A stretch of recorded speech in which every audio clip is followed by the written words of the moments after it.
الصلاة والسلام على سيد الأنبياء والمرسلين أما بعد فأعوذ بالله من الشيطان الرجيم بسم الله الرحمن الرحيم ورفعنا لك ذكرك صدق الله مولانا العظيم إن الله وملائكته يصلون على النبي یا ایھا الذین آمنوا صلوا علیہ وسلموا تسلیما باواز بلند درود پاک پڑھیے الصلاۃ والسلام علیک یا سیدی یا رسول اللہ وعلی آلک وصحبک یا سیدی یا حبیب اللہ۔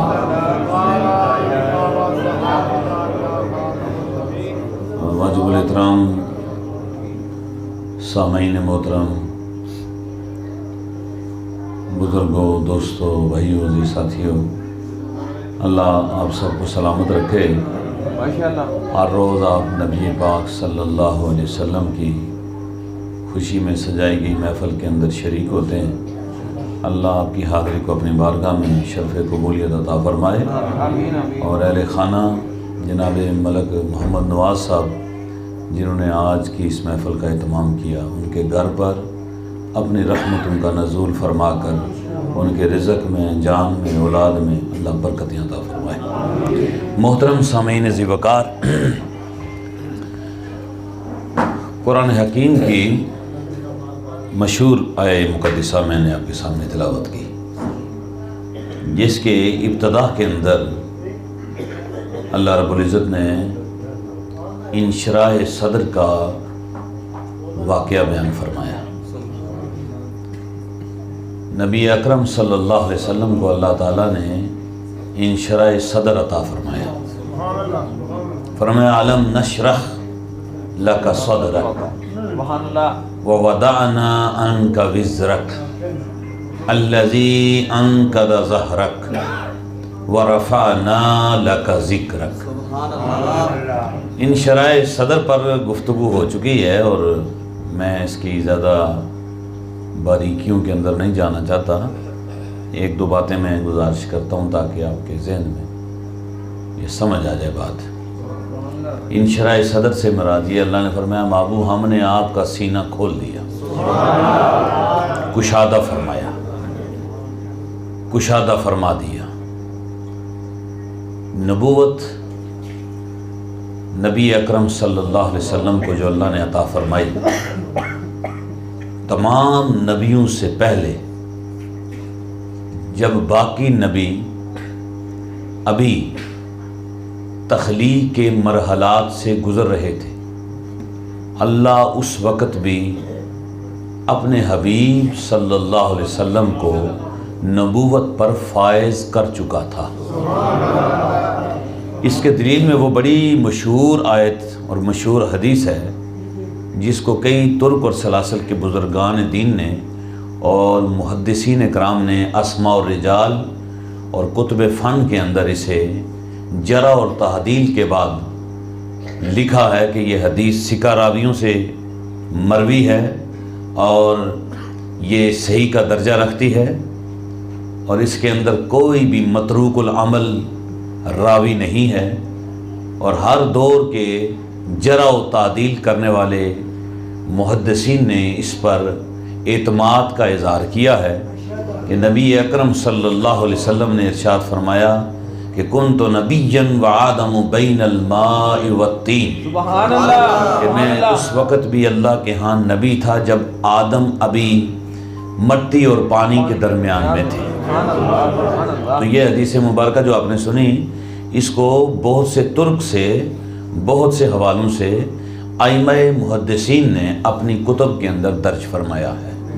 اس حدیث پر جرح نہیں ہے، اب اس حدیث پر کوئی بحث و مباحثہ نہیں ہے کہ یہ حدیث میں کوئی فنی جو ہے وہ نقط پایا جائے، بلکہ ہر لحاظ سے یہ حدیث صحیح حدیث ہے۔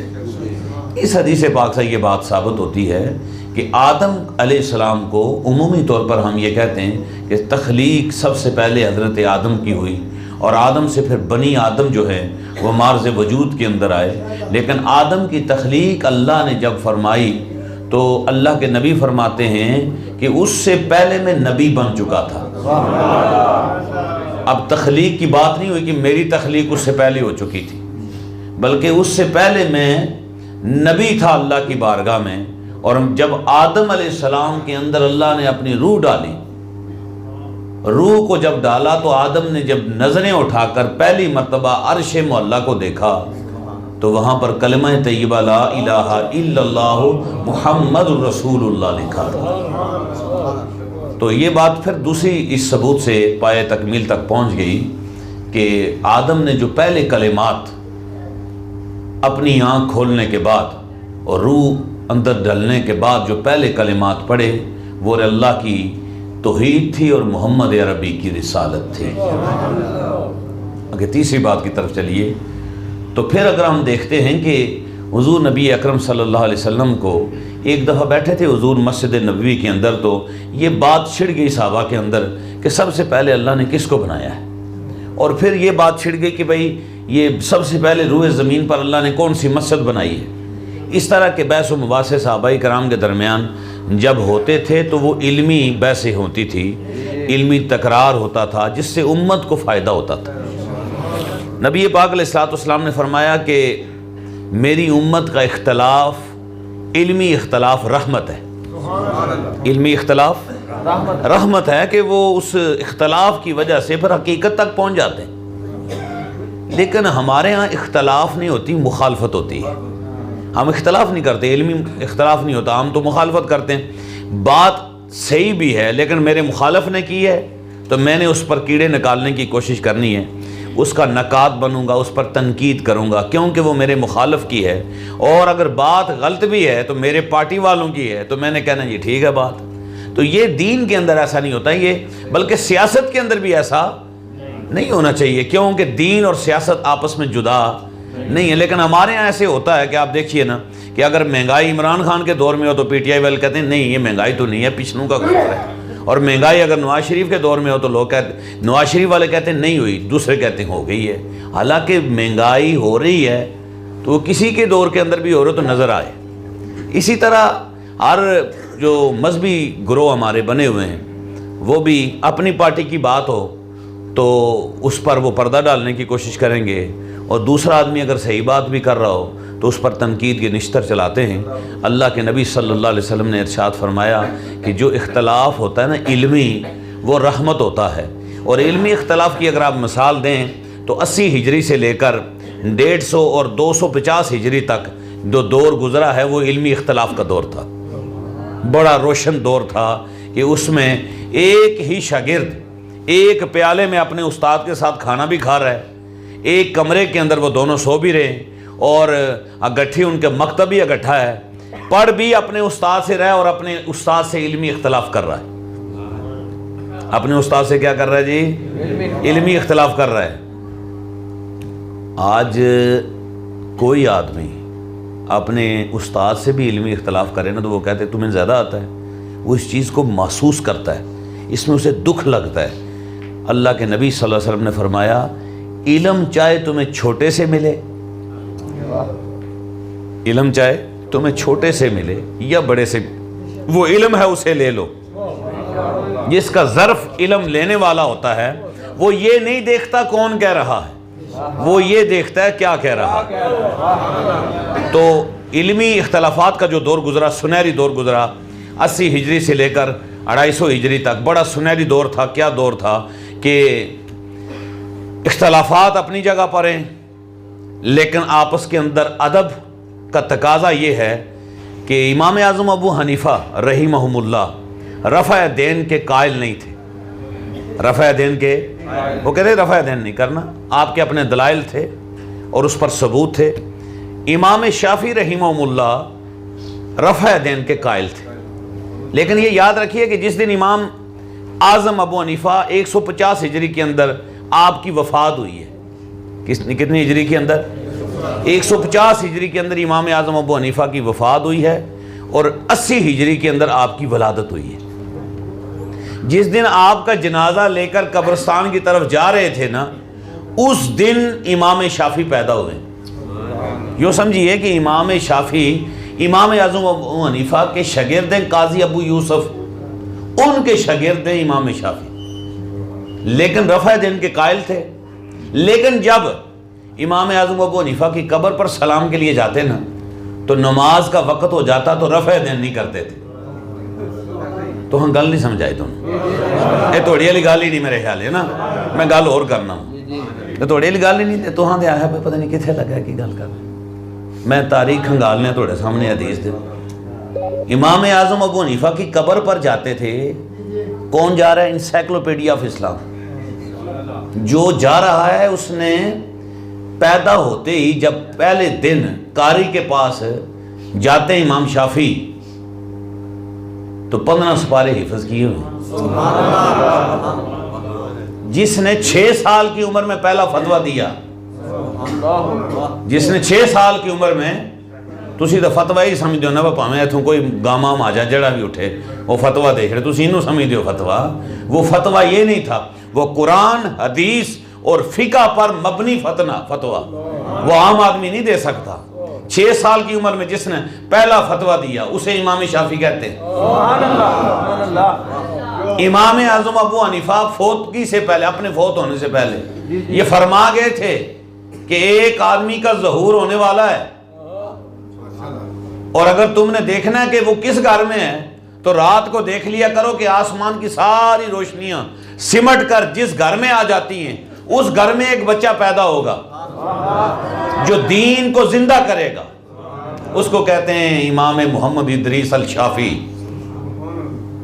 تو جب قبر امام اعظم ابو حنیفہ پر جاتے ہیں نا فاتحہ پڑھنے کے لیے, دعا کرنے کے لیے, اور جب کسی مسئلے میں پھنس جاتے ہیں, حال نہیں نکلتا, تو قبر امام اعظم ابو حنیفہ پہ جا کے 2 نفل پڑھتے ہیں اور وہاں پر کرتے ہیں دعا اور مسئلہ حل ہو جاتا ہے. لیکن جب اگر نماز کا ٹائم آ جاتا ہے تو رفع دین نہیں کرتے. شاگرد کہنے لگے حضور آپ کے اپنا ایک تحقیق ہے کہ آپ رفع دین کے قائل ہیں, لیکن یہ آپ زور پڑی یا آپ نے اثر پڑی ہے. تو فرمانے لگے نہیں, میری اپنی تحقیق اپنی جگہ پر, لیکن جس کی قبر پہ میں آیا ہوں اس کی تحقیق یہ ہے کہ رفع دین نہیں کرنا چاہیے, لہٰذا مجھے اس کے سامنے حیا آتی ہے.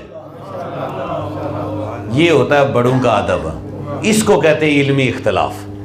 یہ تو علمی اختلاف نہیں کہ میری اس کے پیچھے نہیں ہوتی اور اس کی اس کے پیچھے نہیں ہوتی. جس کی نہیں نہ ہوتی اس کی کسی کے پیچھے بھی نہیں ہوتی. اب سنیے, عقائد میں فرق نہ ہو. بندہ نبی نو اپنے تو گھٹ سمجھدا ہوئے تو بندہ پاویں کھانے کا بھی چی ہوئے پیچھے نہیں ہوتی. لیکن یہ جو فقہی اختلافات ہیں ہزار ہوں, اس میں کوئی نہیں. اب میں بڑی لمبی بات لے گیا ہوں اور میں اپنا وقت پورا کر چکا ہوں, بات کہیں سے کہیں نکل گئی. تو میں یہ کہہ رہا تھا کہ اختلاف ہونا چاہیے, مخالفت نہیں ہونی چاہیے. ٹھیک ہے جی. اب انشراح صدر پر میں گفتگو کر رہا تھا. انشراح صدر حضور کا اللہ تعالیٰ نے کیا کہ فرمایا کنت نبیا و آدم بین الماء و طین. میں اس وقت بھی نبی تھا کہ جب آدم ابھی مٹی اور پانی کے درمیان میں تھے. تو صحابہ کے درمیان جناب یہ بحث چھڑ گئی اور کسی نے پوچھ لیا حضور یہ بتائیں کہ اللہ نے سب سے پہلے کس کو بنایا ہے؟ سب سے پہلے کس کو بنایا ہے؟ آدم گزر چکے ہیں, ادریس گزر چکے ہیں, موسیٰ گزر چکے ہیں, عیسیٰ گزر چکے ہیں, دور نبوی ہے اور مسجد نبوی کے اندر یہ بحث و تکرار ہو رہا ہے. اور حضور سے جب پوچھا گیا یا رسول اللہ پہلے کس کو بنایا ہے, سب سے پہلے اللہ نے کس چیز کی تخلیق فرمائی ہے, تو اللہ کے نبی نے فرمایا کہ اللہ نے سب سے پہلے قلم کو بنایا ہے. آگو سبحان اللہ. اللہ نے سب سے پہلے قلم کو بنایا ہے. سنیے آگے, اپنے ایمان کو تازہ کیجیے.